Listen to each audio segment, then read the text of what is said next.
Welcome to the Sober and Happy podcast, where we talk about all things recovery related, how to navigate the challenges that we will face along the way on our journey towards our best lives, and how we could go from living a life of simply just being sober to a life where we're both sober and happy. Today I want to talk about boundaries. The inability of people in recovery to establish and set healthy boundaries is one of the biggest struggles I see with people when they're building their new lives. In fact, this is the method I see most people trying to set boundaries, which is exactly what I did for the first many years I was sober. If someone does something that upsets us, we react negatively to it with maybe anger, sadness, storming out of the room, passive aggressiveness, or whatever your preferred method is to show that you're pissed off. Then we assume they know what they did, why it pissed us off, why they shouldn't do it anymore, and that we made ourselves clear. Then the person does it again, and we repeat the cycle only to get more and more upset each time. So how do we establish healthy boundaries? How do we communicate them with others? What should we do when people don't respect the boundaries we set? And how do we make sure that we are also respecting other people's boundaries? Well, that is exactly what we're going to be talking about today. So buckle up. This is going to be a great episode.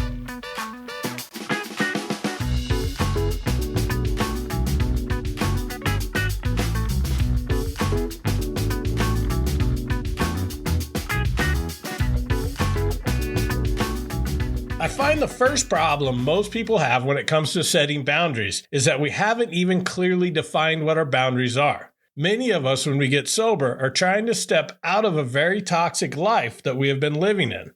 For many of us, not only in our lives within addiction, but going back to our childhood. So the first step is defining what your boundaries are and setting those boundaries with yourself. This requires some deep looking into our own self. What are you not willing to tolerate anymore? How do you expect to be treated? How should people talk to you? And once we realize those, how do we actually communicate them?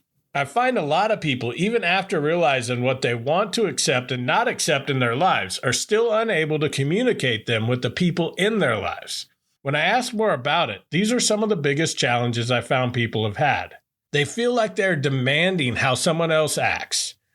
This is one of the biggest misconceptions about setting boundaries. Your boundary is not a demand that someone changes or acts differently. You are not telling them they are wrong. You are simply stating your values and asking them to respect that.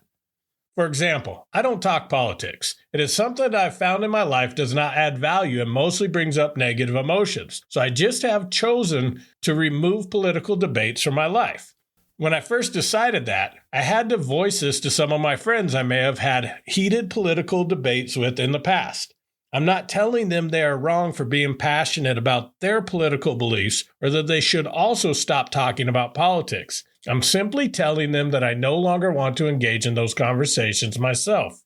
Here are the thing about values. Most people establish their values and then try to get people around them to believe in their values and act the way that they do. When you do that, that is when you're being demanding.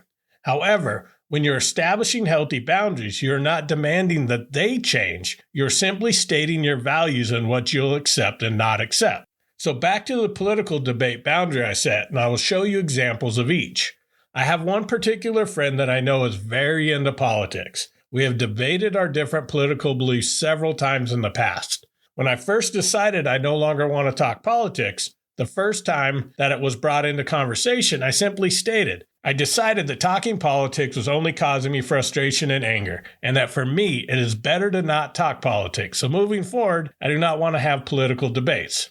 I'm not telling him to stop being passionate about politics. I'm simply telling him that when we hang out, we need to find other things to talk about. Now, when I go to a barbecue at his house and he is around many of his other friends who also love to talk politics, I don't go up to him when he is having a conversation with one of his friends and tell him that he needs to stop talking about politics. This is where I'd be crossing the line into being demanding. This would be me telling other people to change their beliefs and values because I'm in the room. Now, if the environment of being around other people talking about their political beliefs upset me, it is up to me to choose whether or not I put myself in that environment, rather than demanding the environment around me to change because I have changed. You'll see this a lot with people in early sobriety. They are perfectly fine with the abundance of alcohol available and the overall acceptance of alcohol as part of a society until they quit drinking. Once they decide they no longer want alcohol to be a part of their life, they start complaining about everything wrong with the society that glorifies alcohol. Basically, they want all of society to change because they decided to change. If your beliefs and values are strong enough, you don't have to demand other people believe the same things as you. The fact that you believe in something would be strong enough that you don't need other people's validation. So back to the barbecue example. I am strong in my belief that talking politics for me is not healthy. I don't need everyone in that room to also stop talking about politics to validate that. Their circumstances are different, and even the ones that I could clearly tell would also be happier if they stopped debating them, it is still their choice, their values, and their beliefs. So I let them set their own rules for their own life.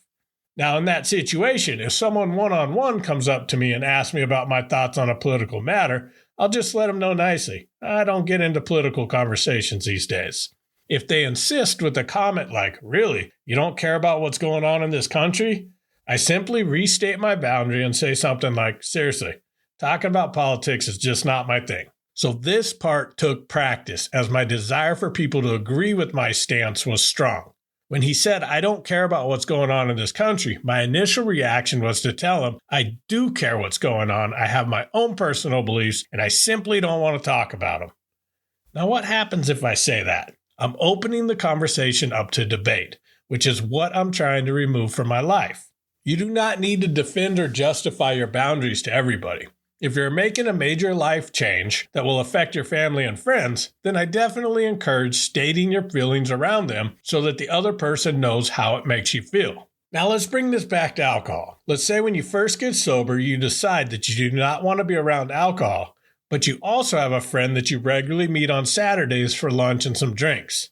In this situation, I would just let them know, "Hey, I've recently realized that I need to quit drinking, and right now being around alcohol is really hard for me. I would still love to continue our lunches since I love spending time with you, but right now, I would need you not to drink while we're having lunch. I know that you love your Saturday afternoon cocktails, so I completely understand if that doesn't work for you. But for right now, this is what I need to do." And then you give them the choice of what they want to do.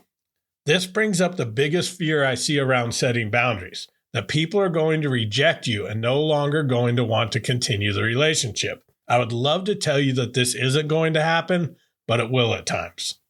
This is where it is important to be strong in your values. If they tell you that they won't stop drinking around you during this period of your life, that is the same type of person that will likely also try to push your next boundary and say, "Oh, come on, one drink won't hurt you, right?" So although this initially looks like a loss if your friend no longer wants to have lunch with you if they can't drink, you're actually taking a further step towards the life you want. You're prioritizing what is best for you over people that are willing to jeopardize that by prioritizing their desires over yours. This is why it's important to not waver on your boundaries. In the previous example, if your friend agrees to have lunch with you, and during the lunch at some point says, "Oh man, I really want a drink. Are you sure it's okay that I don't just have one?" And you give in and say it's okay, then they know that they could push what they want onto you. Once you allow someone to cross one boundary, you're telling them it is okay, and they will continue to try to push your boundaries as far as you will let them. So what do we do when people cross boundaries that we clearly set? We must reestablish that boundary and clearly communicate that this is not negotiable. If they continue to cross it, then we have to take a deep look at the relationship. If it is a boundary that has to do with breaking a habit, I usually allow more time for habits to be broken. Usually I'll give a gentle reminder, but if at some point I realize they are simply just ignoring my wishes, then I have to have another conversation with them about why this is important to me. However, if it is a clearly set boundary where someone makes a conscious choice to cross it, I know this is a sign that the other person simply does not respect my boundaries. And the moment that someone knowingly crosses a boundary you have clearly set, it shows the lack of respect that they have for you, and you need to look at whether you want someone who does not value and respect you in your life. So what actual steps do we take to set and maintain boundaries? The first is to get in touch with our values. Often, when we're stepping out of a world of addiction, there are many things that we're okay with yesterday that we're no longer okay with today. Many of us have been in that world so long, we may not even know what our new values might be. I think the best starting point is determining the type of person you want to be. This is where having a clear understanding of your why for getting sober is so important. Once you know why you want to change, it is easier to identify the type of person you want to change into, the way that person would live, and then create values based on the new person you're wanting to grow into.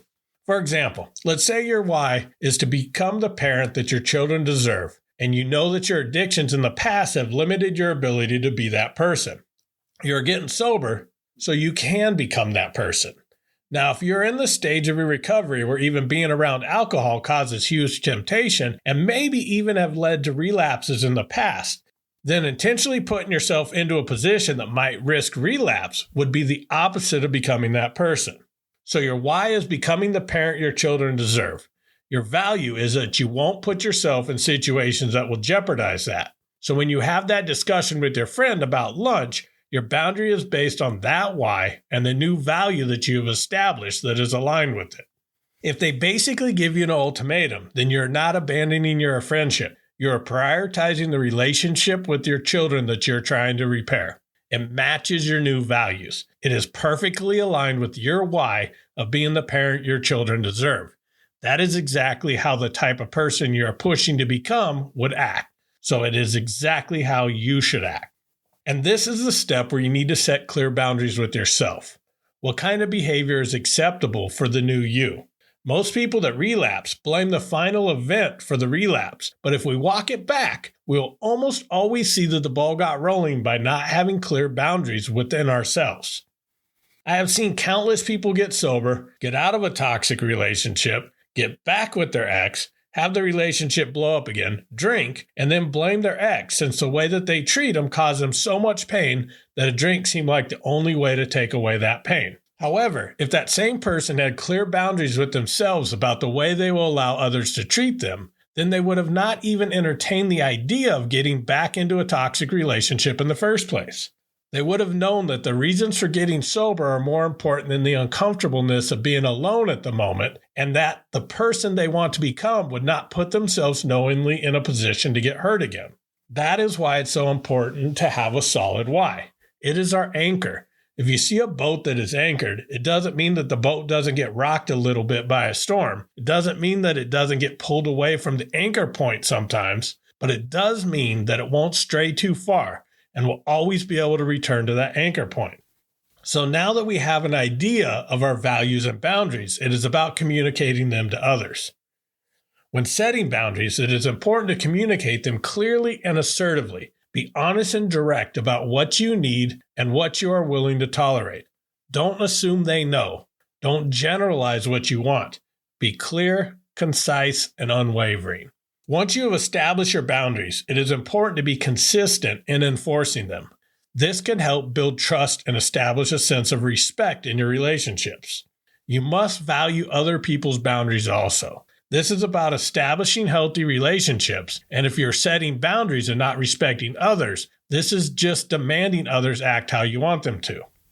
It isn't about having the same values, but simply respecting each other's values. Now, there will be instances where values and boundaries are so distinctly different that they are going to clash with each other. In that instance, you may have to reevaluate that relationship. When doing this, remember what is most important to you in your journey.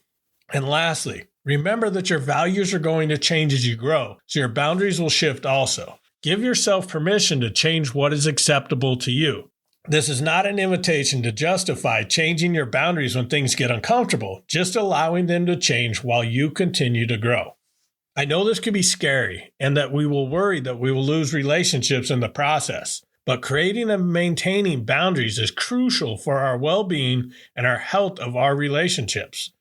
By identifying our values and needs, communicating our boundaries clearly and assertively, and being consistent in enforcing them, we can establish healthy boundaries and deepen our connections with others. I hope you have found this episode helpful. If you have, all I ask is that you share it with one other person that you think it will also help.